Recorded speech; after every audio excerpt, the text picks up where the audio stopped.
My name is Ali Broda. I am the Community Development Coordinator here at the Town of Edson for FCSS.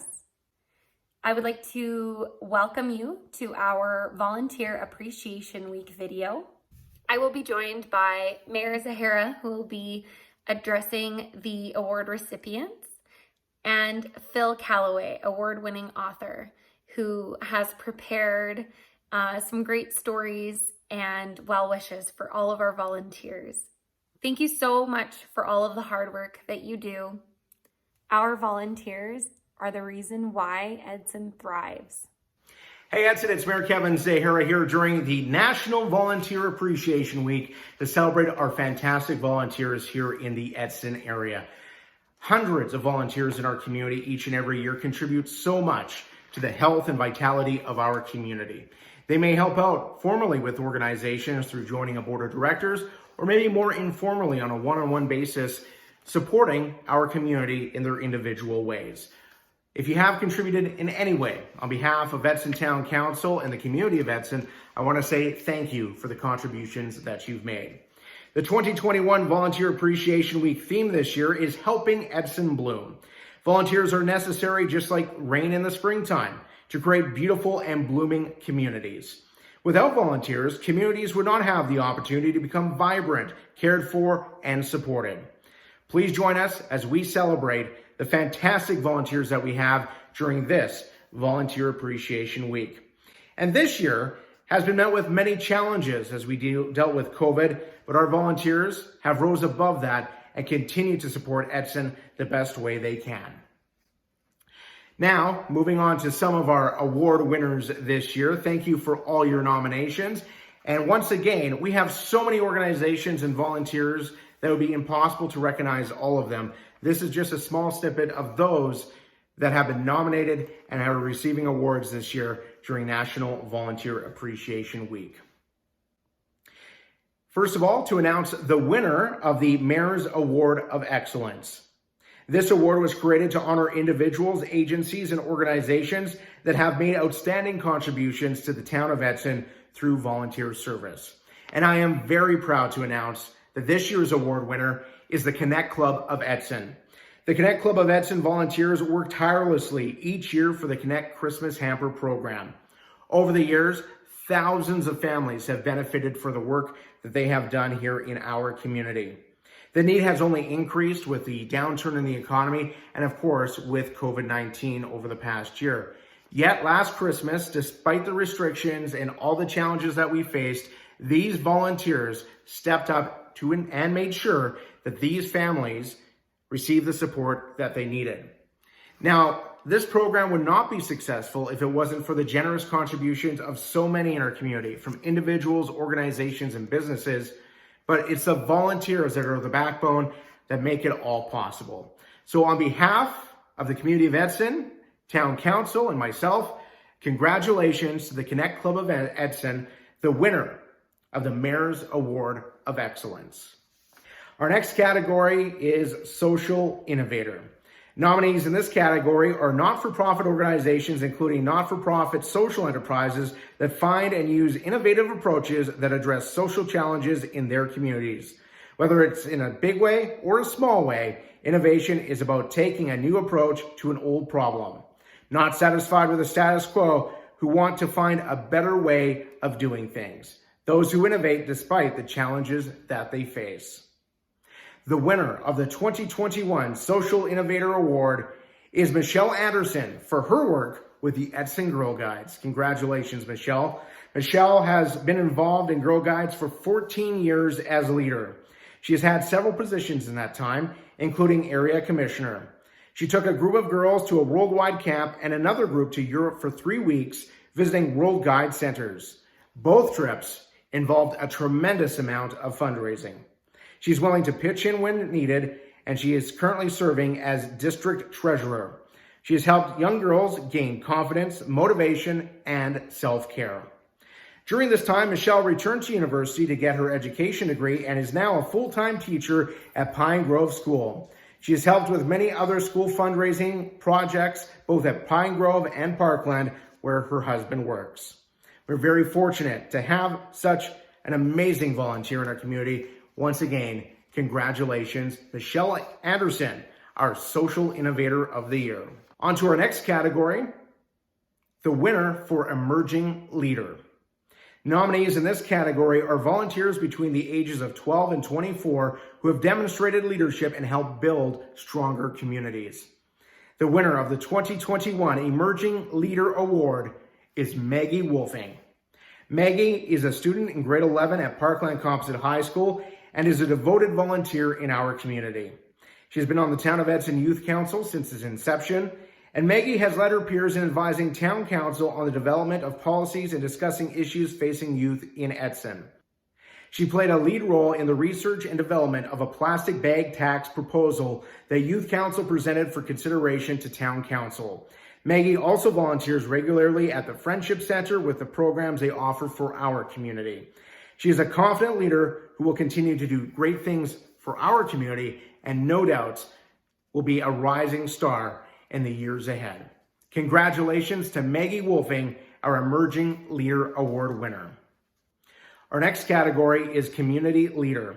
Nominees in this category are outstanding individual volunteers or groups of volunteers who have taken a lead role in developing solutions to social challenges in communities. This category does not include not-for-profit organizations or registered charities. The winner of the 2021 Community Leader Award is Michael Bashinsky. 10 years ago, Michael saw a need in the community for youth to be active, contributing members to our community. Solely, he created from the ground up a successful football program at Holy Redeemer High School. This program instills valuable skills and attitudes into our young men through the coaching and guidance of Mr. Bashinsky. He spends countless hours mentoring these young men to be loyal, resilient, thoughtful, and active teenagers. He provides a welcoming space for these boys to feel at home in their football family. As a team, he leads them in community activities such as helping community members move, yard work for Sacred Heart Parish and the Seniors Lodge, manual labor for community members, and the annual highway cleanup where the team cleans 40 to 50 kilometers along Highway 16. His time and dedication to these boys reflects in their utmost respect for him. He has provided an amazing program for these youth that has allowed many of them to go on to bigger and better things. 10 years ago, Michael started the March for a Cure campaign that runs every March to raise money for the Alberta Cancer Foundation. He is the coordinator of many student volunteers at the school who run student-led activities throughout the month, culminating with a silent auction. To date, they have raised over $100,000 for cancer research. Through this fundraiser, Michael has instilled the value of volunteerism in his young students. Many have gone on to volunteer in the community and achieve many scholarships, all due to Michael showing them the way. Michael runs both these programs out of the goodness of his heart and to provide these youth with the invaluable skill of volunteering to take into their adult life. He is a true volunteer in the Edson community and is a very large contributing member to Edson. Congratulations, Michael Bashinsky, the Community Leader Award winner. Our next category is the winner of long-term service. The long-term service category recognizes volunteers who have given service to one or more organizations or causes for many years or in many capacities. These are the people who always say yes for a call to help, the person who everyone relies on to keep things moving, or the person who always turns up to help in whatever way they can. The winner of the 2021 Long-Term Service Award is Douglas Woodhouse. Douglas Woodhouse has been a lifelong volunteer in the town of Edson. He is a long-serving member of Chautauqua, Edson Arts Council, the Edson District Historical Society, the Arts Center for Edson Society, and the Community Care Foundation of Edson and District. He's also a friend of Edson Rotary and volunteers for many individual events. His commitment to his community is commendable. Congratulations, Doug, on winning the Long-Term Service Award. Our next category is Business Leadership. Nominees in this category are businesses that demonstrate social responsibility in their practices, including promoting and facilitating volunteerism locally, regionally, or nationally, as well as for not-for-profit or for-profit social enterprises dedicated to creating social, cultural, or environmental benefits to their communities.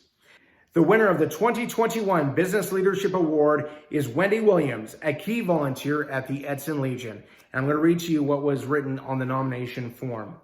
During the pandemic, Wendy Williams has almost single-handedly managed to keep the Edson Legion afloat, endlessly researching grants and funding, organizing the PPE required by AHS during the pandemic, ensuring our staff is up to date and constantly reaching out to members at large, ensuring their safety and mental health.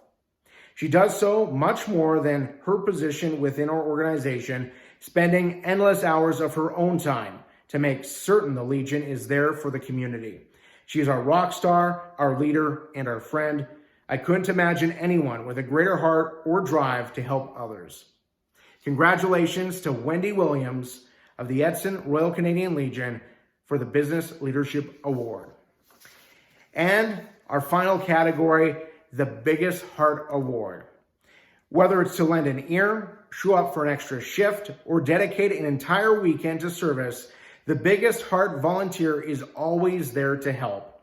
This volunteer is kind, compassionate, gracious, and always giving to others. The winner of the 2021 Biggest Heart Award is Brandon Blue. Brandon has volunteered at the Edson Fire Department, and this is his 12th year of service.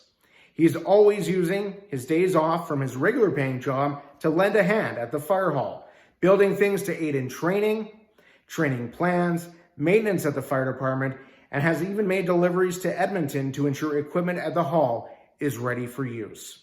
He trains new recruits, joins fire members throughout the year with various volunteering throughout Edson, and he has volunteered with Shandy's Dream for a Cure and has also participated in multiple times in a stair climbing Calgary for firefighters to help fight cancer and raised money. He has been in some really tough situations, giving CPR, helping medics, entering burning homes and businesses to save lives and property. He is always sure to check in with firefighters if they've attended a tough call, and after 12 years, still runs out the door as fast as he can for the emergency tone of his pager. Nobody, in my opinion, is more deserving than Brandon Blue. Congratulations, Brandon Blue, our Biggest Heart Award winner. On behalf of Edson Town Council and the community of Edson, congratulations to all of our winners, and congratulations to all those that volunteer in our community each and every year. We would not be the community we are if it wasn't for your utmost dedication to the Edson area, its individuals, and organizations. Thank you so much, and enjoy your evening.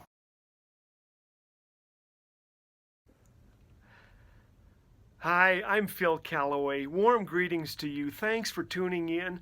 I am a huge fan of you and what you're up to, and more about that later. But first, what a crazy year this has been.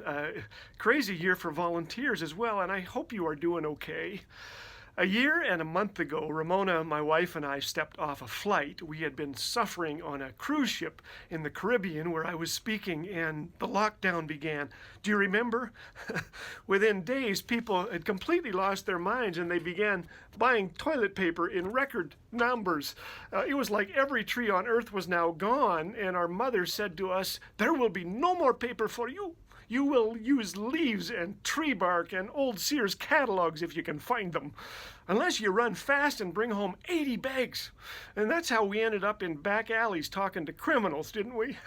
Hey man, do you have a line on some TP? You do? One roll? Cool. How much? $100? Sounds reasonable to me. I'll take 7. The world went crazier than a grocery cart full of toddlers, didn't it? But here we are. We're making the best of it.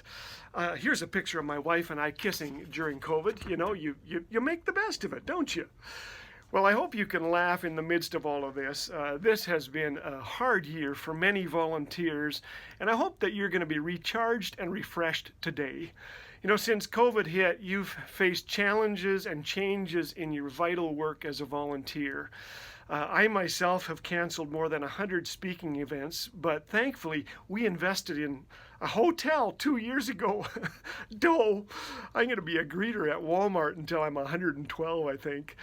But many of my friends have lost far more. One of them lost a son who took his life. I do a daily radio program called Laugh Again, and I have never had so many responses to what I do. I think because so many are lonely, many are experiencing mental health challenges like never before. And they'd like a shot of hope and a massive injection of joy. And that is what you do so well, my friend. I am a fan. I know the pay is poor, but the rewards are going to be out of this world, aren't they? Maybe, just maybe, you're finding it a little bit tough right now to keep your head up, to stay positive, to pass along that great smile that you have. I heard about a lady in Sarasota, Florida. She came out of the grocery store and she had a bag of groceries with her in her purse. And she found her car in the parking lot, but in her car she found 4 young guys about to steal her car. She absolutely freaked out. She grabbed from her handbag a handgun. And she waggled it in the open window and she yelled, "Get out of my car, I've got a gun, I know how to use it." Imagine. Well, these 4 guys listened, they obeyed, they took off running as fast as they could across the parking lot. They were gone like a herd of cats. Well, this lady sounds very brave, but she was shaking. She got in and she sat there in the driver's seat and she couldn't even get her keys into the ignition. She was shaking so badly. And she looked over on the front seat beside her. There was a basketball, and on the floor was a 6-pack of beer, and she couldn't remember putting them there. And suddenly she realized, I'm in the wrong car. And she got out of that car as fast as she could, found her own car, and the keys worked fine. She drove it to the police station and turned herself in. Well, the officers taking down the information, the guy who was doing this, he was laughing too hard to write. All he could do was point to the end of the room, the corner where 4 young guys were standing, reporting a crazy old lady. She's got a gun. She knows how to use it. She's out there. Find her, find her. And she discovered that if you're going to have a senior moment, you might as well make it rather memorable. Well, I don't know about you, but I gotta admit to you, I sometimes feel a little bit like that old gal, particularly now. It seems like my car and my world have been taken over by something, by doofuses sometimes. And I start to worry. And I worry about ridiculous stuff. I worry that the guy who invented rap music is out there working on something new. I worry about the next generation. I do, like that old lady probably did. I worry that they've forgotten which way to point their hats and how high to pull their pants. And then I think of people like you, and the hope returns. You care about others. The world is divided into 2 distinct groups, those who get it and those who don't. Those who are miserable and those who, like you, say, hey, if the world didn't suck, we'd all fall off. Life is tough for others. I'm going to make the most of it. Let's do what we can for them. That's you. I'm just here to say way to go and to cheer you up a bit. If you're a wee bit discouraged, maybe you are today. If you're stressed out, are you stressed? Let's take the volunteer stress test right now, okay? Are you ready? Loosen up a little bit. Do you use Pepto-Bismol as gravy? Was the last time you stopped to smell the roses when you fell asleep at the wheel and crashed into a flower shop? Was that you? Has your laptop seen more of your lap than your children recently? Do you use digital technology to add your image to family pictures? Oh, I hope not. But maybe you're a little bit discouraged. You're a little bit stressed. When my son was just a little guy, I came home from work one day. I had a briefcase with me. There was nothing brief about this case. I put it on the table, and after work I began, or after we had supper together, I began to pull charts and graphs and reports out of it. I began to work. And this little guy, he was 5 or 6, he was watching me work. He said, "Dad, what are you doing?" I said, "I'm working, son." He said, "Why?" I said, "Because there aren't enough hours in the day to get done all I need to get done." This little guy looks at me and says, "Dad, they should put you in a slower group." Well, this slower group would be nice, wouldn't it? But maybe you're feeling stressed, a little grouchy perhaps, I don't know. But what I want to do is give you 3 secrets to help you laugh like a kid again and bring joy to others. So I present the Volunteer's Guide to Sanity and Success in COVID times. Are you ready? Are you taking notes? Don't bother, you don't have to. I'm going to keep it simple. I will not be long-winded. It's like Henry VIII told his sixth wife, Catherine, I won't be keeping you long. By the way, I got to mention that I have a few books. If you want to get online at philcallaway.com and connect with me, I'll make sure that you get one at a price you can afford. Laugh Like a Kid Again is my brand new book, written for times like these and facing fear and anxiety and learning to laugh. So that's there. A few of my other books that have been translated into all kinds of languages all over the world. It's been so cool, making life rich without any money, on finding what matters and chasing that.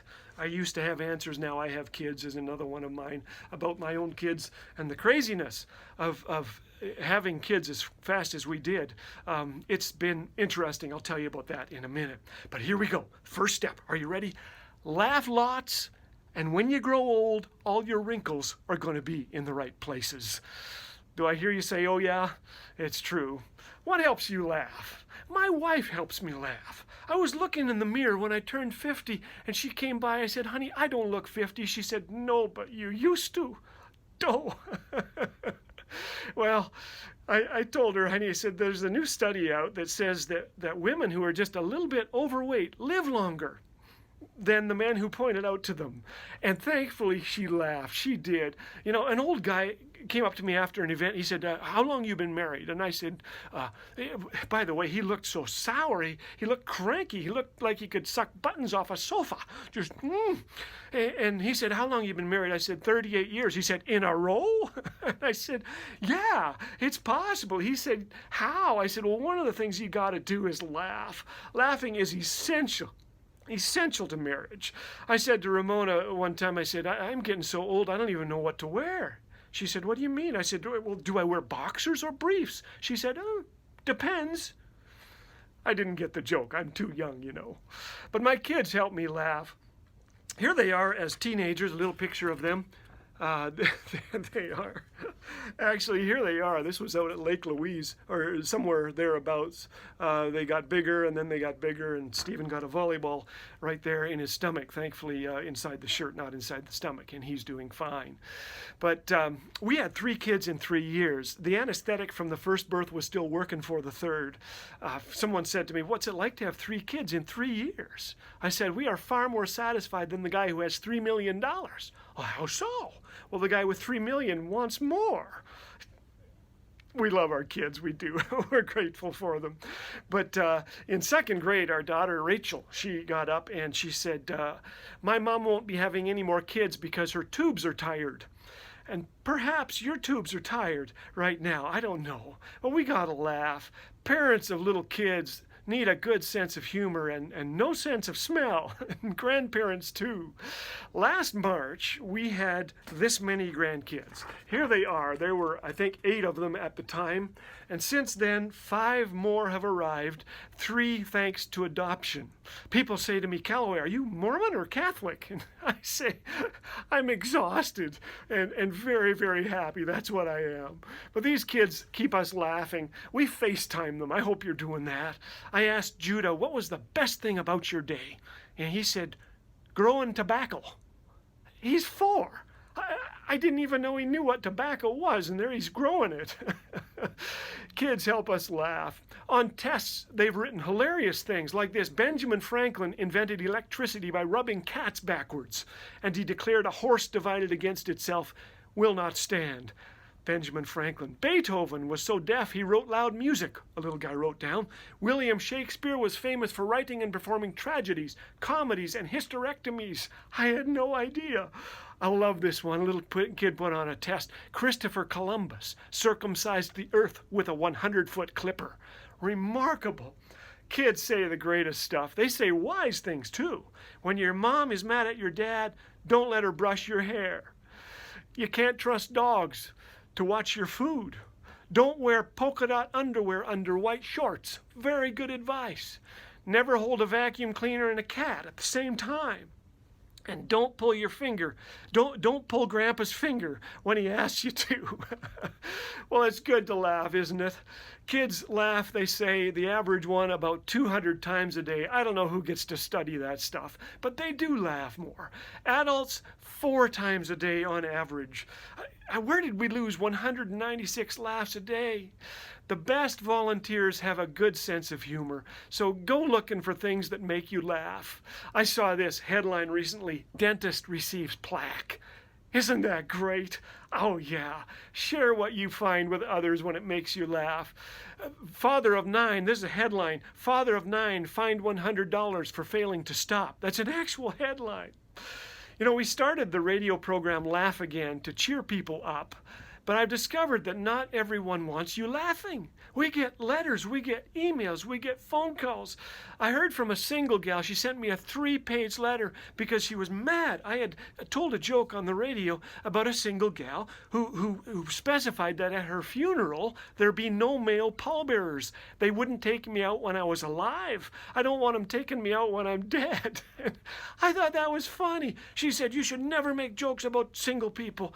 And you know, the truth is, many of my dear friends are single people who find that joke hilarious. Let's lighten up. Let's laugh.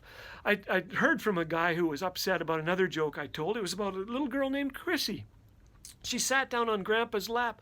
She looked up at Grandpa. She said, "Grandpa, make a noise like a frog." Grandpa said, "Why?" She said, "Because Daddy said that when you croak, we can all go to Disneyland." This guy said, "You should never make fun of death." And you know, I had to write him back, and I just said, "Hey, in the last year, we have lost 5 immediate family members, a few of them to Huntington's disease.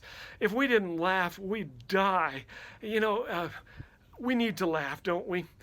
I've come to realize that some people want you to be as miserable as they are. Please promise me you will not climb on that train. Don't climb on that train." When I was 4, I told my mama I want to grow up and be a comedian. And she said, "Well, you can't do both." And she was right. I needed water. She was right. You can't do what I do and grow up. Every day I go looking for things that'll help me laugh, and I put them on radio and wherever else I am, try to cheer people up, and I've been amazed at the result laughter can have on people. You know, my earliest memory is of my mother being sick. I would go into her bedroom. It was my parents' bedroom. They shared a bed in there, and she would be lying there, and I found out that I could cheer her up by making her laugh. I would do anything to make her laugh. I didn't know till years later that she was suffering from deep depression. And I have since discovered that laughter is great medicine for the depressed and for the anxious. For those perhaps like you who are dealing with hard stuff in your life, laughter can be an incredible medication. I believe it's stronger than Prozac. It's tremendous. Prozac can be a great blessing, but laughter, wow. You know, I would go into Mom's bedroom and I'd make her laugh, and she would sit up. She would stand up sometimes, and she would go and make me breakfast. It was my first paying gig. Laughter. You say, "Calloway, I love to laugh," but you should see some of the people in my life. You know, I don't know, have you ever encountered people who look like this? Sour, prune-faced people, perhaps? And of course, you want to meet people who look like this, don't you? Yes, you do. Maybe you work with someone who looks like this guy. I hope not. But maybe you can give them one of these. If you encounter a person with a face like this, you know, go ahead. You give them this kind of a face. You either have a yes face or a no face, and I know you as a volunteer have a yes face. So keep using it, would you? It's not easy right now. It isn't, is it? I mean, we got these covering up how we really look.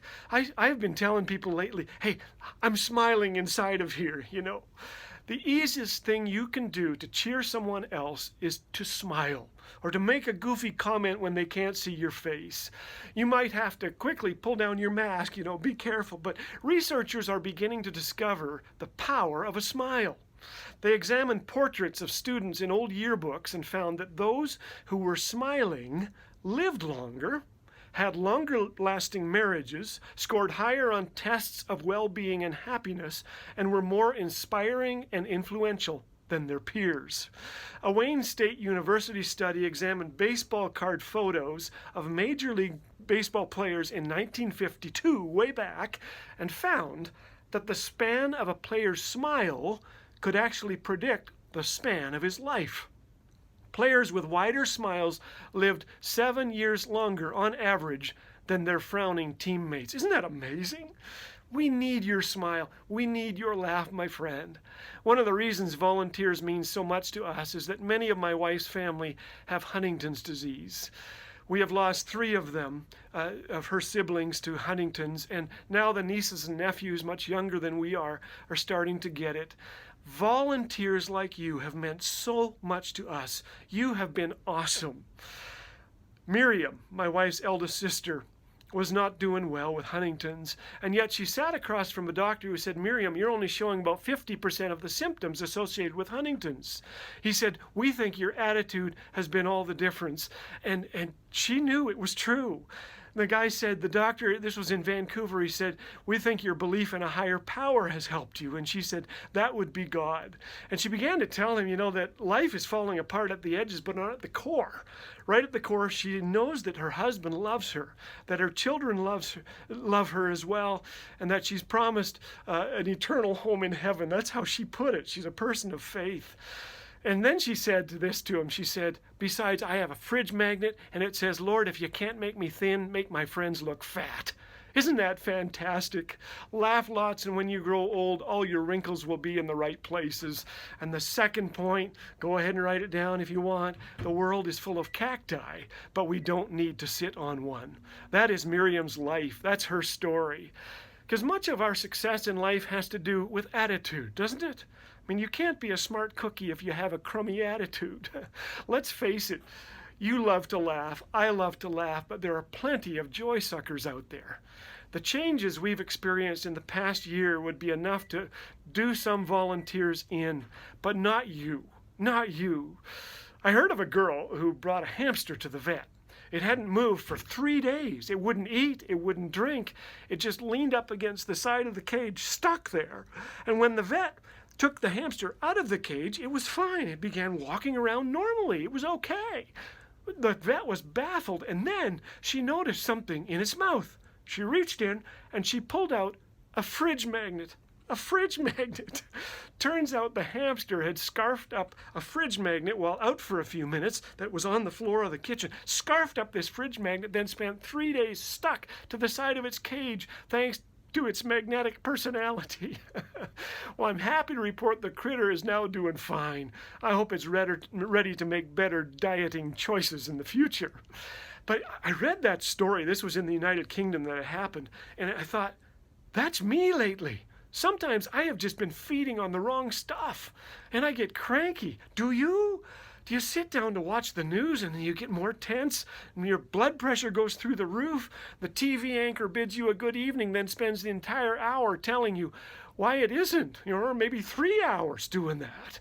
And we give in to fear. We give in to worry. And who wants to be with fearful, worried volunteers? Because all they can see is what's wrong. My biggest fear at my age, you know what it is? Having a heart attack while playing the game charades. Have you thought of this? You're clutching your chest and they're guessing. Maybe you fear that now. I hope not. But I think we need to learn from that story of the hamster. We need to focus on good stuff. Go looking for things that are admirable and honorable and pass them along. Find the funny in the ordinary and spread it. I know that's a bad thing to say during COVID, but we need to say, spread it. Let's spread the right things. You know what I mean. I have been frustrated that I can't connect with certain people, but I can do my best, right?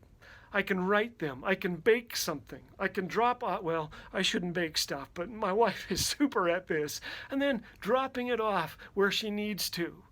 I can drop off care packages. I can phone people. Doesn't need to be a long phone call at all. In fact, a recent study claims that the first 30 seconds in a conversation are the most important. Interesting.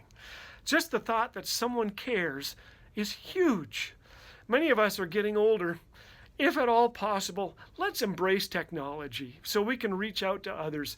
I just took my first selfie. I got to show that to you. Hey, what do you think of that? Is it needs some work? Okay, I'm working on it. I'm going to get better at it. But go ahead, use technology. I asked Siri recently, what does a woman want? She has not stopped talking for 2 weeks. Again, My wife sanctioned that joke. You know, FaceTime is so great. FaceTime with the grandkids is a great gift right now. And if you don't use it, you can use it to FaceTime other people that you know as a volunteer. Someone is going to show you how to use it if you don't know how. Learn. I don't know that people have ever been lonelier in my recollection. We can focus on our own problems, or we can be the solution to someone else's. We'll find our problems fade when we do exactly that. I was just reading a book by a neurologist who claims that anxiety and gratitude have trouble coexisting in the human brain. That anxiety stems from ingratitude, which is very interesting to me, because I grouse. I gripe, I whine. I know you don't, but I have. I said to my wife the other day, hard butter. I was grousing about the hard butter. Oh, what it does to the bread. She said, life is hard. Here's some other of my favorite complaints. I went into the bathroom with my socks on, and the floor was wet, and now my socks are wet. Oh, my hand is too chubby to shove into the Pringles chip container, so I have to tilt the container. My phone is too fat for my skinny jeans. I have enough dip for my chips, but if I open another container, I won't have enough chips for my dip. The string on my tea bag fell into the water. My seedless watermelon has a seed in it. Oh, when I eat my potato chips, I can't hear the TV. My electric toothbrush died, and now I have to move my arm. My husband does everything I ask him to do, but why do I have to ask him? That's an actual complaint. I heard about a story that happened in Sacramento, California. There was this large event on the weekend. They oversold it by 1,500 seats. It was indoors in a stadium, and so the volunteers, hundreds of them, began to call all the people that were coming and say, we're sorry, we're going to have to put in smaller chairs, you're going to be in a little bit tighter, and we're sorry, but we want to get everybody in. 1 hour into that weekend, people began to complain. My buns are being wedged too tight into my chair. My neck hurts from looking up at the stage too close to me. And so they asked the next speaker if she would just apologize again on behalf of the organizers. I'll show you a picture of her. I've met her on a few occasions and been able to spend time with her. Her name is Johnny Erickson Tada. She was injured at 16, paralyzed in a diving accident.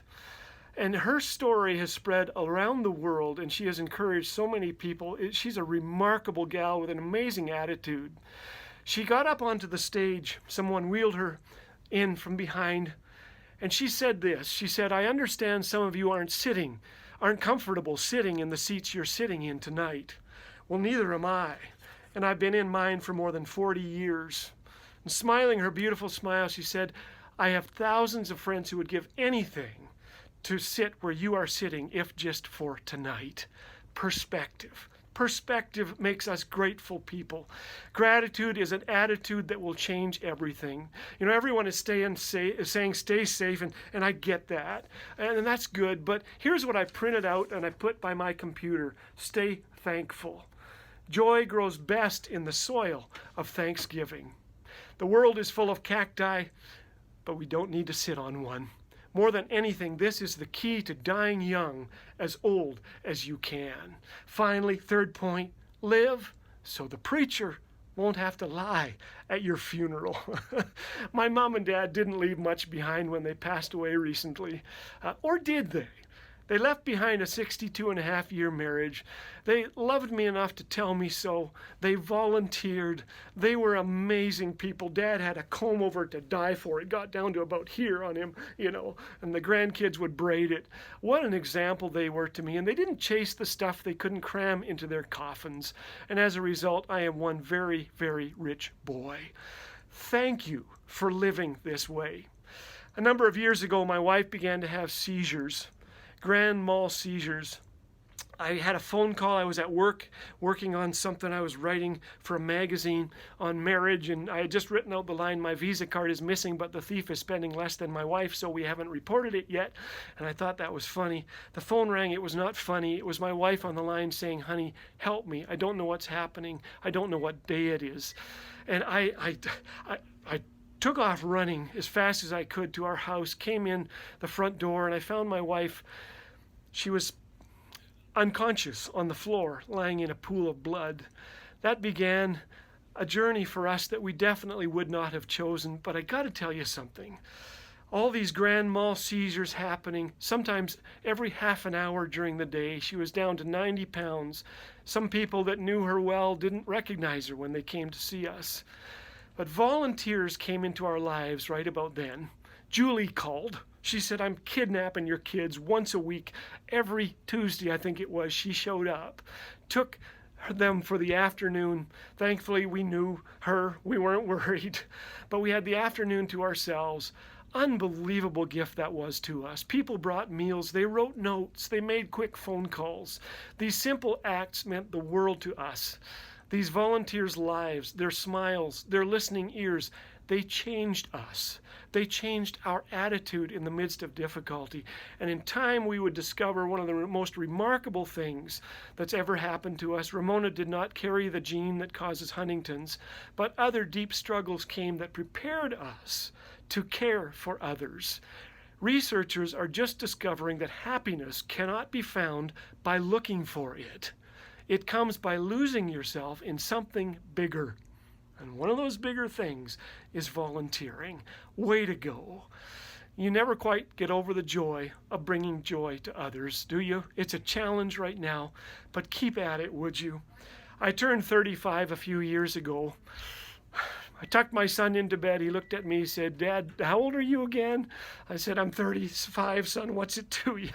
He said, wow, you're half dead. So I tucked him in calmly, went across the hallway and removed him from the wheel. Actually, I thought, I can't believe how fast the years go. And I'm getting this age. I better find out what I want on my tombstone. So I started looking. There are some hilarious tombstones out there. One simply says, see, I told you I was sick. One says, here lies an atheist all dressed up, no place to go. One says it's in Tallahassee, Florida, put there by a lady whose husband was known as a womanizer. It says, Frank, at least I know where you're sleeping tonight. Wow. I know that won't speak of your life. I know what I want on my tombstone. He found God's grace too amazing to keep to himself. And that's you, my friend. You may be discouraged, wondering how you can do what you do during this lockdown. You may feel like you're in a tunnel. You may be tired. You may be frustrated, but hang in there. Don't jump from the train when you're in a tunnel. We're going to come through this tunnel. But while we're in it, we're going to do all we can to brighten the lives of others and leave behind a trail of grace. Thanks for living this way. Thanks for investing your lives in others. You are the answer to someone's prayer. Keep it up. Here's an ancient blessing for volunteers. So, take a new grip with your tired hands. Stand firm on your shaky legs. Mark out a straight path for your feet. Then those who follow you, though they are weak and lame, will not stumble and fall, but become strong. That's my hope for you. Don't stop, okay? We've told our kids we're spending their inheritance on worthwhile organizations, and the last check we write is going to be to the undertaker, and it's going to bounce, yes. So keep giving it all you've got, okay? All the best to you. Thank you so much for spending this time with me. Connect with us at philcallaway.com with us if you can. All the best to you.